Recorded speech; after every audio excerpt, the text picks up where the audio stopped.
So this little turbo tip comes from my time in Tasmania.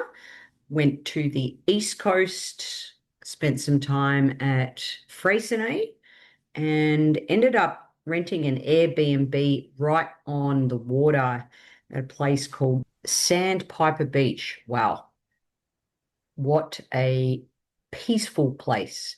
And walking along the beach in the morning, every wave is different. And one thing that's a bit of an energy hack, I still think sleep is the number one recovery that you can have and do. And one of my little sleeping techniques I use is using the metaphor or the visual of a wave, especially this type of wave. That's not the crashing wave, it's not the aggressive wave, it's that slow, easy wave that goes back and forward.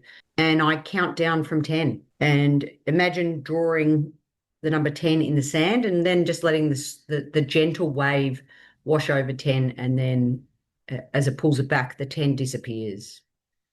And then you go obviously down to number 9 and you continue towards 0.